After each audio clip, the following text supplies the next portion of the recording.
Pastor é o grupo de ovelhas mais difícil de falar. Mas é uma honra estar aqui. Amém? Eu queria ler um texto. Eu não sei quanto tempo tenho ali um countdown.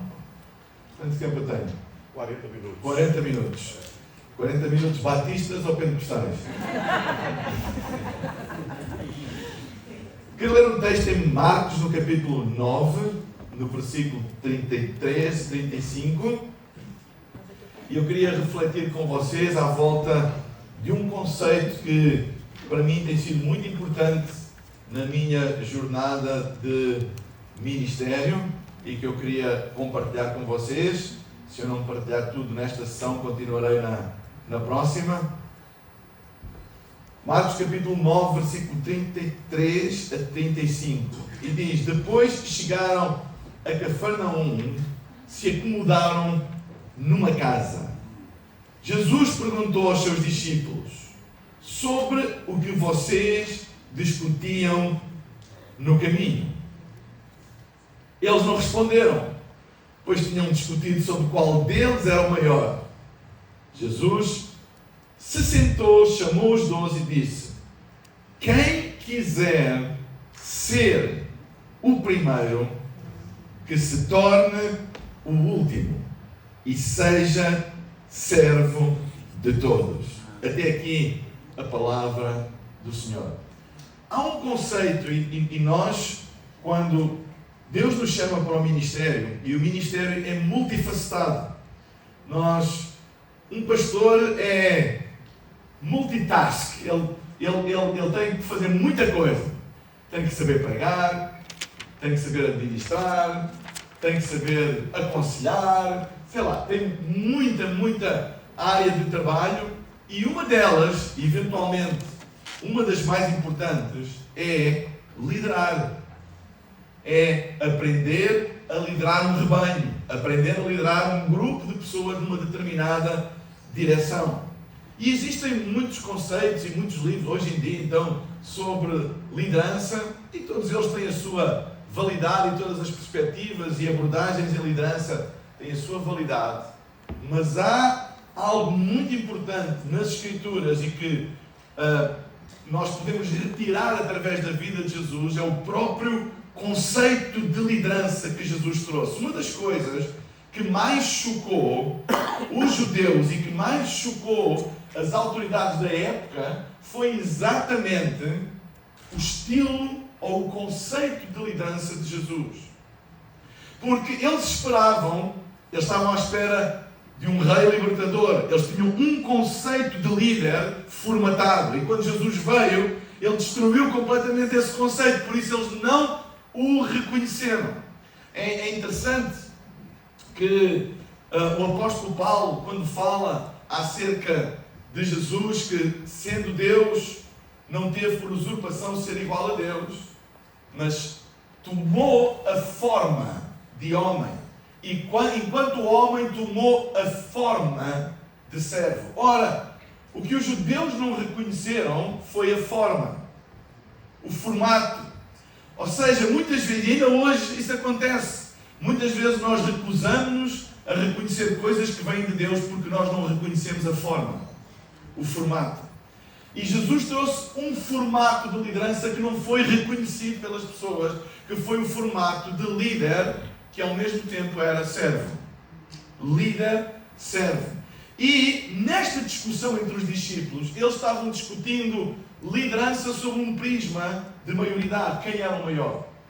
Quem entre eles era o maior? Eles estavam discutindo, era o que eles estavam discutindo. E Jesus fez uma pergunta retórica. Claro que Jesus sabia o que é que eles estavam falando. Mas Jesus perguntou aquela pergunta que muitas vezes os pais sabem o que é que os filhos estão a fazer, mas perguntam porque querem ouvir uma resposta dele. O que é que tu estás fazendo? Nós sabemos o que é que está a acontecer, mas perguntando retoricamente para obter a resposta. E Jesus perguntou: o que é que vocês estavam falando? O que é que vocês estão discutindo? E diz que eles ficaram calados. Porquê? Porque eles estavam discutindo quem dentro deles era o maior. Estavam discutindo um modelo de liderança. E Jesus sentou-os e Jesus desconstruiu esse modelo e apresentou-lhes o modelo dele. Ele disse: quem quiser ser o primeiro, se torne o último e servo de todos. Ora, Jesus estabeleceu um conceito muito importante no reino de Deus. O servo de todos é o líder de todos. O servo de alguns é o líder de alguns. O servo de ninguém não lidera ninguém. Ou seja, não é acerca de posição, não é acerca de poder, é acerca de serviço. Quanto mais pessoas nós servirmos, maior será a nossa liderança. No reino de Deus, liderança e influência estão relacionados com a nossa capacidade de servir.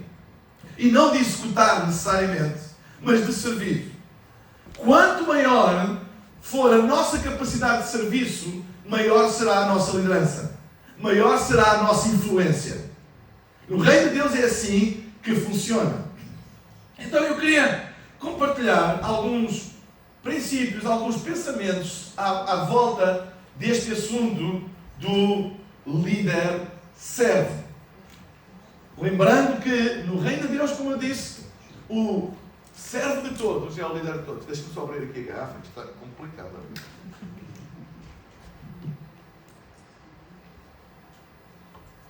Ok. Primeiro ponto. Um líder servo não necessita de um título, não necessita de uma posição, necessita de uma missão. Não necessita de um título, não necessita de uma posição, mas necessita de uma missão. Ora, todos nós viemos a este mundo com uma missão.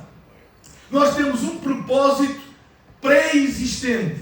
O que é que isso quer dizer? Quer dizer que antes da nossa concepção, no ventre da nossa mãe, nós já tínhamos um propósito. Por isso é que se chama pré-existente. Antes da nossa existência, nós temos um propósito. Isto quer dizer que Deus primeiro criou o propósito para nós antes da nossa existência. Isto mostra que todos nós viemos a este mundo por um propósito pré-existente divino. Ninguém veio por acaso. Ninguém veio por acidente, mesmo que os nossos pais digam que foi por acidente. Eu fui um acidente. Meus pais disseram, eu não estava planeado nascer e fui um acidente. Mas fui um acidente. Eu não estou aqui com nenhum problema com isso. Meus pais sempre me amaram. Mas a realidade é esta. Eu não nasci planeado. Fui um acidente. Fui um acidente para os meus pais, mas não fui um acidente para Deus. Porque Deus já tinha um propósito. Então Ele criou-me por causa do propósito que Ele já tinha para mim. Ou seja, Deus não cria propósitos para dar a pessoas. Deus cria pessoas às quais Ele já lhes deu um propósito. E isto é importante nós entendermos para percebermos a nossa identidade. A identidade de um líder não pode estar na sua posição. Não pode estar na sua função, mas estar na sua missão. Ele tem a certeza que ele nasceu para uma missão. E independentemente da posição ou do título, ele sabe que tem uma missão. Ora, eu usei aquela passagem em que o apóstolo Paulo fala na multiforme expressão de Deus. Diz que Jesus, sendo Deus, isso era quem ele era, 100% Deus. Ele não teve por ambição ser igual a Deus. Mas ele era igual a Deus. Ele era Deus, 100% Deus. E ele tomou a forma de homem. Ora, para um judeu, Deus com forma de homem é um conceito completamente inaceitável. Deus não pode ter forma de homem e homem não pode ter forma de Deus. Mas a Bíblia diz que Jesus, ele tomou voluntariamente, sendo Deus, um formato, uma forma de homem. Ele expressou a divindade em formato humano. E mais, e diz que enquanto homem, ele expressou, tornou a forma de servo. Ou seja, o problema do reconhecimento da identidade de Jesus, se ele era ou não o Filho de Deus, estava na forma. Eles não reconheciam que aquela forma pudesse ser Deus. Porque para eles Deus nunca tomaria aquela forma. Deus nunca tomaria a forma de homem e, sendo homem, nunca tornaria a forma de servo. Ora, o nosso problema com a liderança é a forma. Nós pensamos que uma liderança forte tem esta forma. E por isso muitas vezes as pessoas se tornam autoritárias, abusadoras, porque têm um formato de liderança. Mas Jesus estava expressando um formato diferente. Ora, eu tenho uma missão, foi dada por Deus antes de eu existir. Tu tens uma missão dada por Deus antes de existir. E todas as missões que Deus nos dá, a cada um de nós, elas podem ser expressas de formas diferentes. Não existe uma só forma de expressar uma missão que Deus nos dá. Ora, ao longo da nossa vida, nós vamos expressando a mesma missão em formas diferentes. A nossa tragédia é quando nós nos agarramos a formatos e nós achamos que a expressão da nossa missão é sempre a mesma. Então recusamos a mudar, recusamos a transicionar, porque temos na nossa mente que aquela é a forma da nossa missão. Mas a nossa missão vai ser expressa em formatos diferentes. Então, quando nós temos uma missão, posição, título torna-se irrelevante. Porque posição é, quanto muito, uma expressão temporária da missão que Deus nos deu. Quando a posição é importante, é porque missão é irrelevante. Quando missão é importante, posição torna-se irrelevante. Nós podemos expressar a mesma chamada de Deus, o mesmo chamado, de formas diferentes.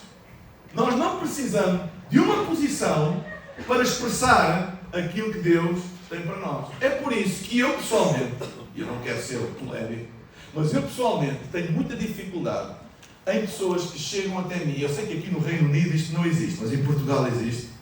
Pessoas que chegam até mim e dizem: pastor, eu quero servir aqui na igreja. Uau, ótimo! Deus deu-me uma chamada para eu ser líder de louvor.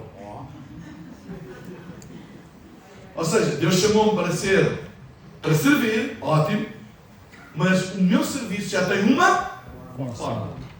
Porque Deus chamou-me para a forma. Eu não acredito que Deus chame ninguém, eu não acredito que Deus chame ninguém para ser líder de louvor.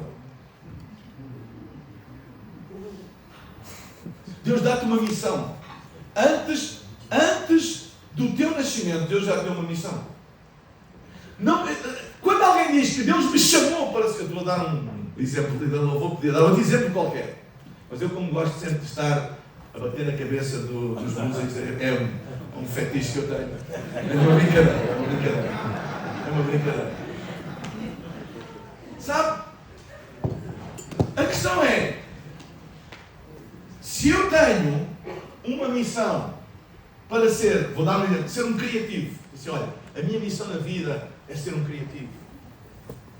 O que é que isso tem a ver com ter a posição A, B ou C? A minha missão na vida é pregar o Evangelho. Então, eu preciso de um púlpito. Não preciso. Deixa-me dizer uma coisa. A Bíblia está cheia de exemplos de homens com missão e que expressaram essa missão de formatos diferentes. O exemplo de José. José teve um sonho. E o sonho dele é que ele eventualmente iria se tornar governador no Egito. Ele contou aos seus irmãos. E os seus irmãos não acharam muita graça, muita piada ao sonho dele. E nós tendemos a criticar os irmãos, mas se nós estivéssemos no lugar dos irmãos também não acharíamos muita piada. Ele era o caçula, era o mais novo, chamou os mais velhos e disse: olha, eu vi, no futuro, eu vou estar a governar e vocês estão todos de joelhos à minha volta. Irmão mais velho não gosta disso. Mas quem és tu? Tu, mas tem juízo.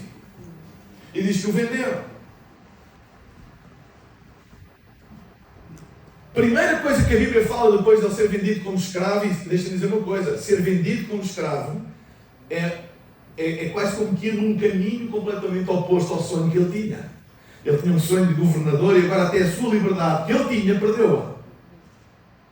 Mas a Bíblia diz que ele serviu na casa de Potifar. como escravo.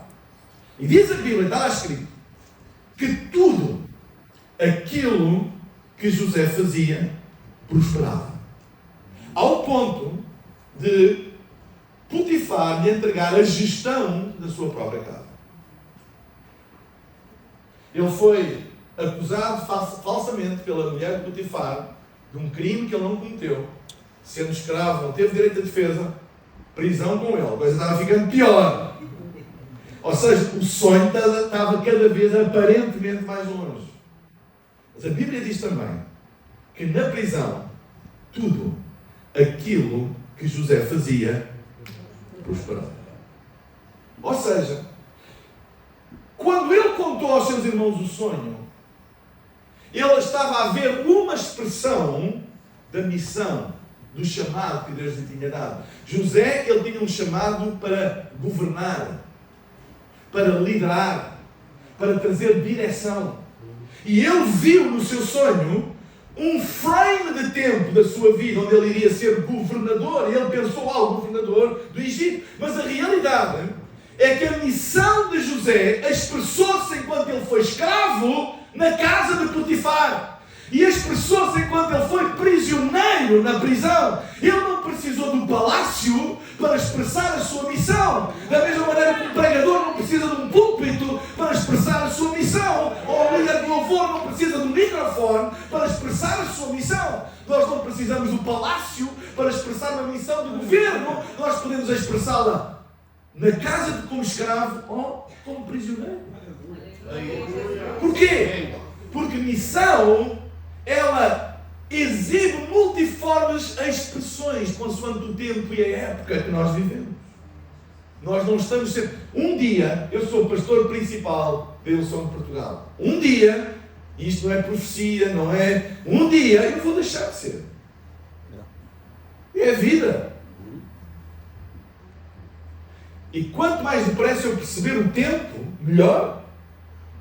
Um dia eu vou deixar de ter a posição que eu tenho, mas a missão que eu tenho vai continuar para o resto da minha vida. Eu posso expressá-la e de certeza que irei expressá-la de outras maneiras. Eu estava falando com o pastor Jackson, que esteve com o pastor Rick Warren, que durante anos foi o pastor principal da Saddleback Church. E ele, hoje, já não é mais, mas a sua missão continua a expressar-se de outra maneira. Porquê? Porque a expressão da missão é multiforme. E se nós não entendemos isto no ministério, nós nunca iremos aceitar bem transições. Porque nós temos uma ligação emocional, não com a missão, mas com a expressão da missão. E quando nós desenvolvemos uma ligação emocional com a expressão da missão, a missão em si, ela ocupa um segundo lugar, e aquilo que realmente prendeu a nossa alma foi a expressão da missão. E quando, eventualmente, essa expressão tem que mudar, nós resistimos. Nós não estamos a resistir à missão ou à chamada, nós estamos a resistir à expressão. E muitas pessoas dizem, mas eu não posso abandonar a minha chamada. Não! Deus nunca te pede para abandonar a tua chamada, mas Deus muitas vezes pede para nós abandonarmos a expressão da nossa chamada, para nós assumirmos outra expressão da mesma chamada. E isto tem sido trágico no ministério, quando nós não entendemos os tempos em que Deus quer expressar a nossa missão de maneiras, de formas diferentes. Ele veio para os que eram os seus, mas os seus não o receberam porque eles não reconheceram a forma. E este é um problema ainda hoje. Nós temos de ser sinceros, pastores e colegas, nós temos muito problema com as formas. Se a gente vê uma coisa, que a forma ou o formato não é aquilo que a gente está habituado, a gente diz, começa logo a duvidar, a criticar. Nós temos problemas com formas. Mas enquanto nós não entendemos que na nossa própria vida nós não vamos sempre expressar a nossa missão da mesma forma. Eu tenho uma missão, eu creio, antes de eu ter nascido. Então eu já nasci com uma missão. Deus não me deu a missão depois de eu nascer. Deus não te deu uma missão depois de tu nascer. Quando tu nasceu, Deus não pensou, o que é que eu vou fazer deste camarada aqui agora? Olha, toma lá, vai ser isto. Não! Tu já foi criado para isso.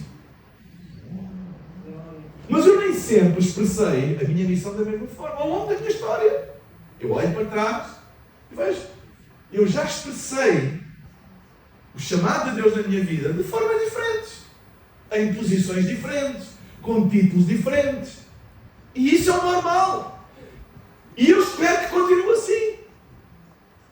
Até ao fim dos meus dias, que eu possa sempre expressar a minha missão, mas de formas diferentes. Eu não quero ter nenhuma prisão emocional a uma expressão. E sabem, pastores, muito dos problemas de pastores é exatamente que eles ganham uma prisão emocional à posição que têm e não necessariamente à missão. E muitas pessoas agarram-se a uma expressão de missão de tal maneira, a uma posição de tal maneira, que muitas vezes perdem a própria missão. Porque expressão de missão não é a mesma coisa que a missão. Missão não muda, Deus não muda. Deus, sabe, a chamada de Deus é sem arrependimento. Deus dá-te uma missão, Deus não se vai arrepender disso, mas a expressão dessa missão muda com o tempo. E nós temos que perceber isso, muda com o tempo. Nós não vamos sempre expressar da mesma maneira. Vocês estão a entender este princípio? Isto é muito importante. Grande parte dos problemas que nós temos nas igrejas, às vezes com líderes, é porque as pessoas desenvolvem ligações emocionais às posições que têm à missão. E quando é preciso transicionar de uma posição para a outra, nós temos um drama na igreja. Porque as pessoas julgam-se proprietárias de uma expressão de missão, e não são. Elas são proprietárias de uma missão que Deus lhes deu. Mas ela vai se expressar de muitas maneiras. É interessante, eu não quero entrar agora aqui numa profundidade teológica sobre dons de ministério, mas quando nós citamos Efésios 4 acerca dos ministérios, diz que Deus deu uns para apóstolos, profetas, pastores, ensinadores, evangelistas. A expressão é Deus deu uns para. Deus não deu ministérios às pessoas, Deus dá pessoas ao ministério, ao contrário. Boa. Deus deu este ministério. Não deu. Deus deu ao ministério. Tu és o dom, tu és a prenda de Deus ao ministério. E depois diz, Deus deu uns para pastores, etc. E depois diz, o objetivo para edificação dos santos. E diz uma expressão muito interessante, para o que for útil. Para o que for útil. Sabe, pastor Jackson, às vezes as pessoas perguntam, principalmente por causa do crescimento da igreja, sim, qual é o teu ministério agora? És um apóstolo? És um profeta? És um pastor? Gostam que eu me defina? E a minha resposta é sempre a mesma. Olha, tem dias.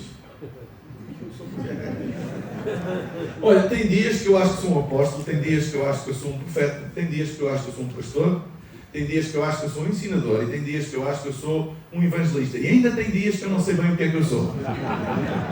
E tem outros dias que eu não queria ser nada. Tem dias. É para o que for útil. É para o que for útil. Não te pegues as expressões da missão. Nós vamos sair magoados, frustrados, criar guerra, gerar divisão. Vamos permanecer tempo demais em coisas em que Deus já nos queria levar para outras coisas, outras expressões. Vocês estão entendendo o que eu estou a dizer? E nós evitaríamos muitos problemas, até nas nossas equipas, porque este conceito passa para baixo. E quando a gente quer, principalmente uma igreja em crescimento, a gente tem que fazer mudanças, tem que fazer transições, tem que tirar daqui para ali, pôr aquela pessoa. É um drama. Porque eles julgam-se que aquilo é a missão deles. Não é. Aquilo é uma expressão da missão deles, mas não é a missão deles. Porque Deus dá para o que é útil. E sabe, às vezes é útil estar aqui, daqui a uns tempos é útil estar ali. Entende? É para o que for útil. Se nós tivermos e ensinarmos os nossos líderes o conceito de líder servo, nós evitamos muitos problemas de tensões desnecessárias. E vocês sabem, dramas que existem quando é preciso fazer mudanças. Porquê? Porque crescimento gera transições. Não tenham dúvidas nenhumas. Só aquilo que não cresce não necessita de transições. Vocês, quem é que tem filhos aqui? Glória a Deus. Quando as minhas filhas, eu tenho 3 filhas e um neto, eu tenho que falar no meu neto. Se eu não falo no meu neto, não sou um avô decente. Avô decente, fala no neto, mostra foto do neto. Mas sabem, quando as minhas filhas eram pequenas, eu lembro que havia alturas que nós comprávamos uma roupa para elas e 3 meses depois a roupa estava ótima, mas já não servia. Porquê? Porque elas estavam em crescimento, em transição. E às vezes a gente dizia, mas a roupa ainda está nova, mas já não serve. Tem que comprar outra. Comprar outra roupa não é sinónimo de que a antiga não presta. Não, ela está boa, mas já não serve. Porquê? Porque cresceu. Certo? Ora, numa igreja em crescimento, nós temos que mudar de roupa às vezes. A antiga não era boa, não, era ótima, mas já não serve. Porquê? Porque cresceu. Ora, se eu ganho uma ligação emocional a uma forma, eu não quero mudar de roupa mesmo que ela não sirva, porque eu gosto tanto desta saia, eu gosto tanto desta calça, eu gosto tanto desta blusa, e já não serve. Entende o que eu estou a dizer? Então, tudo que cresce transiciona biologicamente e espiritualmente. Tudo o que cresce exige transição. Se não transicionar, mata o crescimento. Se não necessitar de transitar, é porque já não cresce. Sabem? A recusa em fazer transições saudáveis tem sido a morte de muito crescimento nas igrejas. É importante nós entendermos o poder da transição. Transições testam este conceito de líder-servo. Transições tornam-se destrutivas quando há apego a posições. Quando as pessoas estão apegadas a posições, transições são destrutivas. São um pesadelo. Porque a gente sabe, se a gente vai mexer naquilo, aquele irmão vai ficar zangado. Ele vai sair da igreja e vai levar um grupo.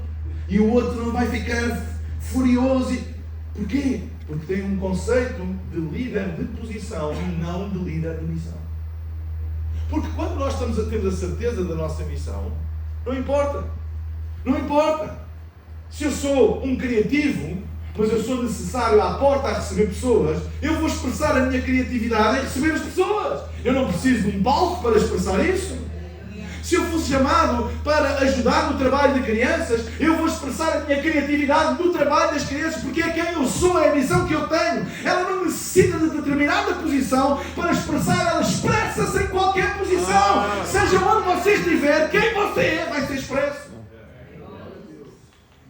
E se nós entendermos isto, nós resolvemos muitos conflitos que se geram em momentos de transição nas nossas igrejas. Sabem porque é que há organizações que não fazem transições? Porque sabem que se fizerem, vão se dividir. Porque todo mundo está apegado a posições e já perdeu completamente o sentido de missão. Transições são chaves para o crescimento. Um bom conceito de ministério é um facilitador de transições. Não cries uma cultura de proprietário, mas cria uma cultura de servo. Crescimento gera transições. Crescimento também gera mobilidade. É muito importante nós entendermos o poder da mobilidade. Estruturas, como é que usa a expressão aqui? Engessadas, tem estruturas fossilizadas, engessadas, são um produto de gente apegada à posição e não gente apegada a uma missão. Líderes servos são móveis e líderes móveis geram agilidade. Vocês sabem, nós muitas vezes falamos de visão e um líder tem que ter visão. Eu amo visão.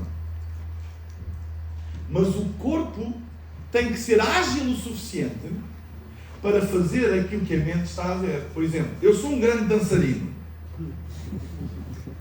Porquê é que alguns estão a rir? Eu sou um grande dançarino. Nos meus pensamentos. O problema é o meu corpo. Não acompanha. Eu também. Eu tenho movimentos na minha mente fantásticos. Há músicas que eu faço, eu tenho movimentos no meu cérebro incríveis. O problema é o meu corpo.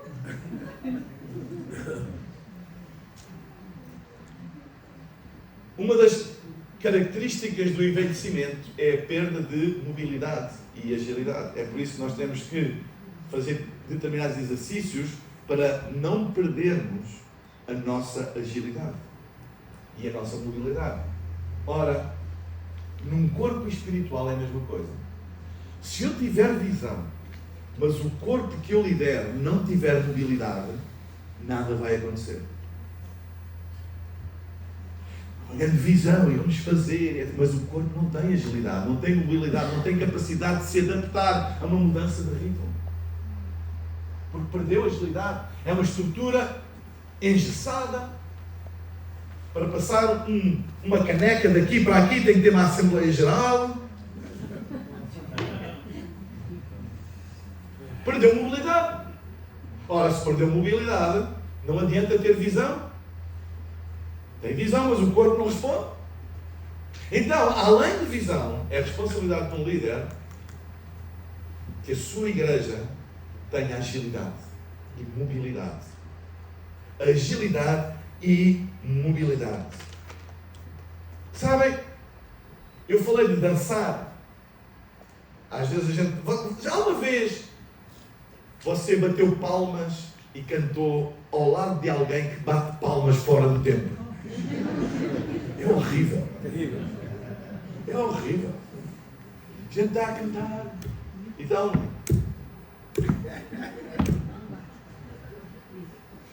E depois aquilo é contagioso. A gente tem que se afastar. Porque ele sabe bater palmas, só que está fora do ritmo. Sabe, eu não acredito, por conceito, porque acho que é uma contradição de termos, eu não acredito em igrejas fora da vontade de Deus. Se a igreja não... Como é que é a igreja fora da vontade de Deus? Isso não existe. O que existe é igrejas fora do ritmo de Deus. Vocês sabem que Deus muda de ritmo? Eu lembro-me, quando eu estudava no Instituto Bíblico para ganhar uns dinheirinhos, eu dava aulas, não se vão rir agora como dançarino, que é mesmo verdade esta. Eu dava aulas de, como é que se chama? Viola acústica? Violão. Dava aulas de violão, vejam bem. Uma pessoa faz para ganhar dinheiro. Dava aulas de violão, coisas básicas. E tinha um aluno que ele tinha ouvido de pedra. Eu nunca vi. Era uma coisa... Era horrível. Ele não tinha jeito nenhum para a música, não tinha groove nenhum. Ele até a pôr os dedos para fazer... Ele punha a língua de fora. Era assim nesse jeito. Era assim nesse jeito. Uma frustração. Mas... Então, para ele não se desmotivar, eu ensinei-o a tocar, naquela altura havia os corinhos, não é? Aquelas músicas de corinho, eram 3 tons, era Ré, Sol, Lá, Ré. É assim. E ele ficava lá todo contente, ensinei-lhe ele.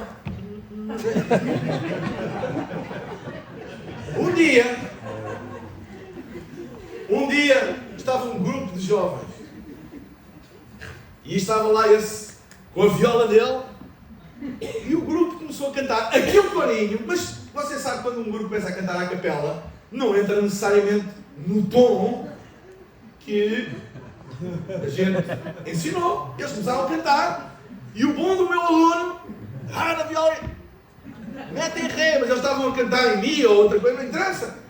E claro, aquilo soou mal e todo mundo parou de cantar e disse: ei, estás fora do tom. E ele disse: não, vocês estão fora do tom. Porque o Mário ensinou-me que esta é em ré. Ele não conseguia perceber que ele estava num tom diferente. E algumas igrejas são assim. Eu aprendi em ré. Sempre aprendi assim, foi assim que me ensinaram. Sempre resultou. E não percebem que estão fora do ritmo de Deus agora. Porque Deus muda de canção. Deus não toca sempre em ré. Deus não toca sempre a mesma música. Deus tem o seu ritmo. E sabe? E Deus não pede autorização para mudar de música. Deus não pergunta, vocês querem cantar outra? Não, Ele começa e a gente tem que ir atrás do que Ele está a fazer. Ele não pede autorização. Esta é a maior igreja do Reino Unido. Eu vou-lhe perguntar, olha, eu estava a pensar em mudar umas coisas, vocês concordam comigo? Deus não faz isso. Vocês estão prontos? Deus não faz. Quanto muito Deus faz uma coisa, envia uns profetas para avisar. Vai haver mudança. É o máximo que Deus faz. Envia uns profetas e de vez em quando dizem assim umas coisas, todo mundo fica... Quem acreditar, acredita. Quem não acreditar, aguente-se. Mas quando Deus é para mudar de ritmo, Ele não pede autorização. É por isso que a igreja tem que ter agilidade, ter capacidade de mudança, para poder rapidamente adaptar-se ao novo ritmo de Deus. E isso só é possível com um conceito de líder certo. Se a gente apegada à posição para mudar, para mudar um sabonete de casa de banheiro, vai demorar um ano. Tem que haver Assembleia Geral com votação. Todo mundo tem que estar de acordo. Você entende o que eu estou a dizer? Perde mobilidade. É gente boa? É gente que tem uma chamada de Deus? É uma igreja da voz? Claro que é. Só que perdeu mobilidade. Perder mobilidade está fora do ritmo. É como alguém a bater palmas num grupo de pessoas, mas está completamente fora do ritmo. Eu oro a Deus, eu nunca quero estar fora do ritmo de Deus. Que Deus me dê sempre a humildade e a graça. Quando é preciso mudar, muda. Tem agilidade para te adaptar ao novo ritmo. O maior problema da Europa não são igrejas fora da vontade de Deus. São igrejas que já há muito perderam o ritmo de Deus. E a gente diz, a igreja está morta. Ela não está morta, ela está a tocar num tom que não é o tom que Deus está a tocar. Põe igrejas tradicionais, ou põe igrejas que a gente diz, elas estão fora da vontade. Põe elas no ritmo de Deus e tu vais ver o que Deus vai fazer. Amém. Pouco importa. Você pensa que Deus tem algum compromisso denominacional ou com o nome de igreja? Ele não tem. Ele tem compromisso com quem está no ritmo dele. Não importa. Esse é o maior problema da Europa. Aí as pessoas perguntam, qual é o segredo? E qual é o segredo de uma igreja crescer na Europa? Não há segredo nenhum. Nós temos que ter agilidade. Nós não podemos criar na igreja uma estrutura de tal maneira engessada que quando Deus faz uma mudança, em vez de ter uma ajuda, torna-se uma dificuldade. Nós temos que preparar o nosso povo e é por isso que eu tenho muita dificuldade em igrejas que encontram nos seus modelos a sua identidade. Modelo de igreja não é identidade, é ferramenta. Não é identidade. Aí eles perguntam, a tua igreja é uma igreja quê? E eu digo, a minha igreja? Mas não é uma igreja num modelo não sei quê? Não. Então, mas vocês não têm tempos? A tua igreja é uma igreja num modelo. Há tantos modelos hoje em dia. E graças a Deus, porque são ferramentas fantásticas. Mas que nunca a nossa identidade seja num modelo, porque um dia Deus muda de ritmo e a gente fica agarrados ao modelo e Deus vai na direção dele e a gente fica ali na nossa. Ferramenta usa para determinada coisa. Se você não precisa de uma ferramenta, daquela ferramenta para aquela coisa, vai usar outra. Certo? Se eu precisar de pregar um prego, eu uso um martelo. Mas se eu precisar de parafusar um parafuso, eu não vou usar um martelo, vou usar uma chave de fenda. Mudo de ferramenta e uso. Então, mas tu não és uma igreja do martelo? Não, eu sou uma igreja que usa as ferramentas necessárias para fazer o que Deus manda fazer. A minha identidade não está na ferramenta, a minha identidade está em Cristo. Então eu tenho que ter agilidade. Olha, aí não vai com martelo, aí vai com ferramenta. Mas Deus sempre usou este martelo. Ok, sempre usou, mas agora é tempo da chave de fenda. Vocês estão a entender o que eu estou a dizer? É tão importante. Não encontre a sua identidade em modelos, porque quando o modelo é questionado, a igreja entra em crise. Porque a sua identidade está no modelo. É por isso que tem dificuldades em mudar. Mas isto é o nosso modelo, este é o nosso modelo. Muda o modelo! Mas esse modelo teve tantos resultados. Glória a Deus! Ser grato a Deus, mas Deus agora mudou de ritmo e tu precisas de outra ferramenta. Entende o que eu estou a dizer? É tudo uma questão do tempo. Se nós estudarmos a história da igreja, nós vamos ver isto acontecer sempre quando era algo novo. Então é importante nós não perdermos a nossa mobilidade. Outra coisa importante dentro do conceito do líder-servo, que um líder não necessita de um título, nem de uma posição, mas necessita de uma missão, é que crescimento gera tensões. Há pessoas que às vezes dizem, pastor, no dia em que eu tiver uma igreja, o tamanho da sua, os meus problemas acabam. Não. Os meus problemas multiplicam-se de acordo com a dimensão daquilo que tu lideras. Não tenham dúvidas nenhuma.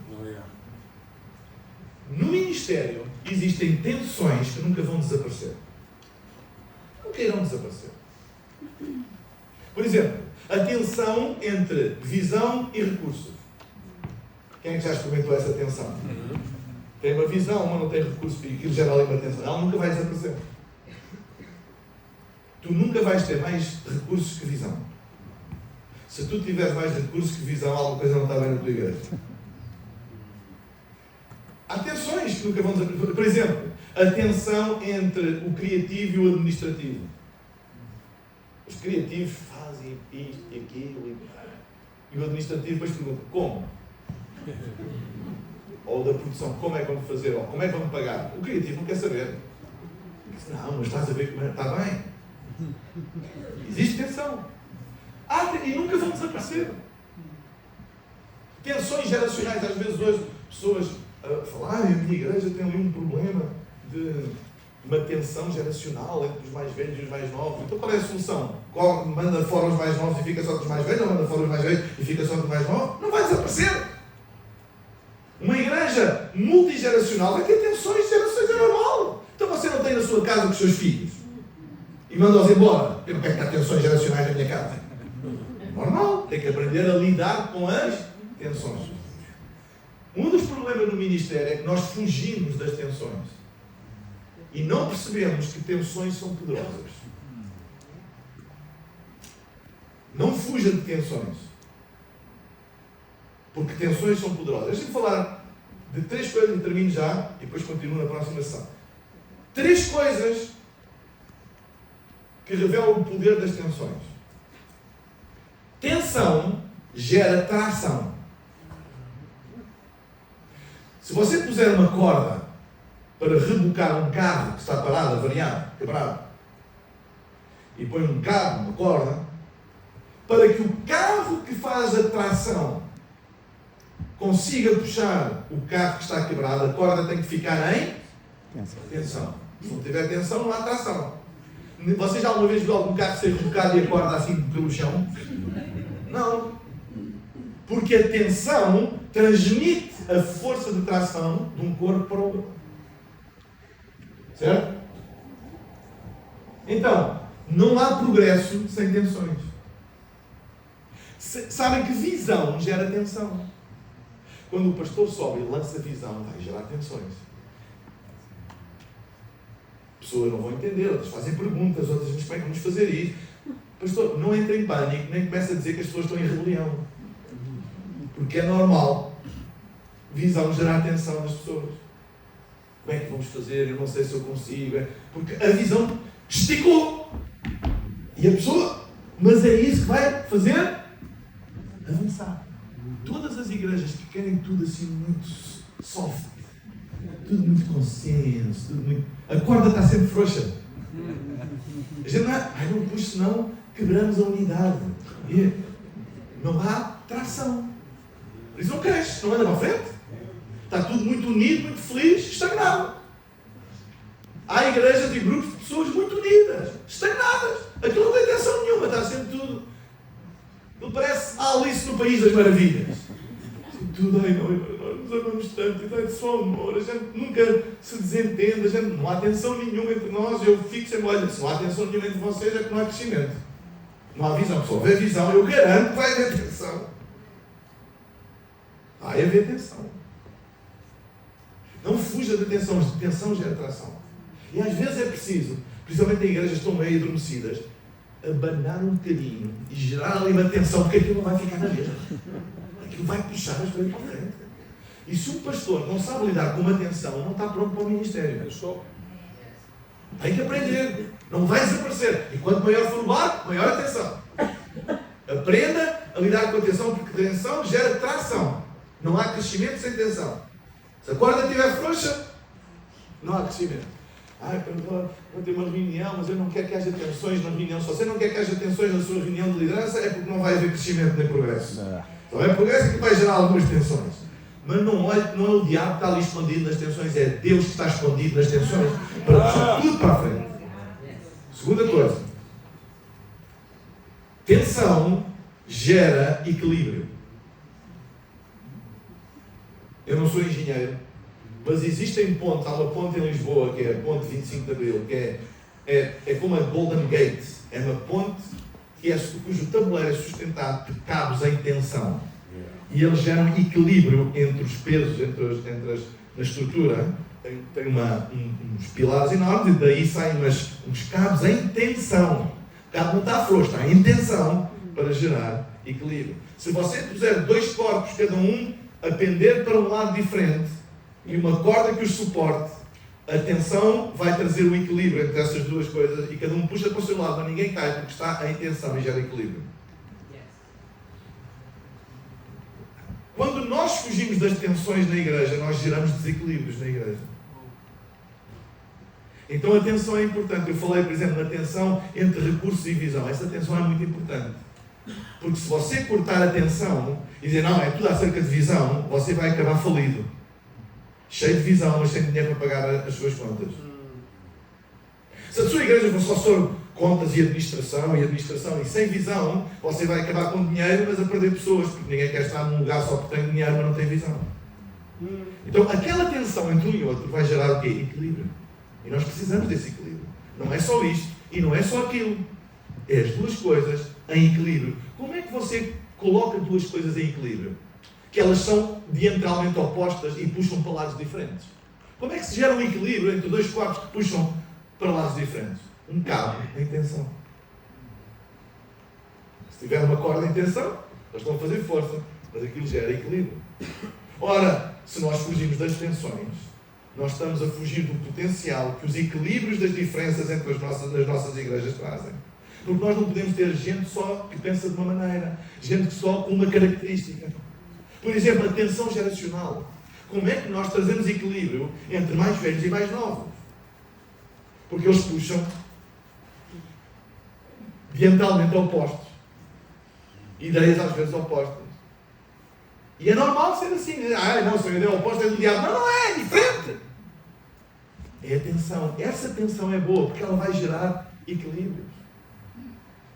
Quando um pastor percebe que tem duas coisas que são importantes, mas elas puxam para lado diferente, aprender a gerir a tensão é a melhor maneira de trazer equilíbrio na sua igreja. Não é tudo acerca disto e não é tudo acerca daquilo. As duas coisas podem funcionar se nós soubermos lidar com as tensões que elas geram. É possível ter uma igreja em crescimento, onde tem cabelos brancos e onde tem juventude.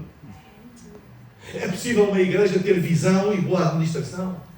É possível uma igreja ser criativa, mas ter gente que sabe fazer as coisas para que elas aconteçam. Vocês estão a entender o que eu estou a dizer? Mas elas vão gerar tensões. Muitas tensões.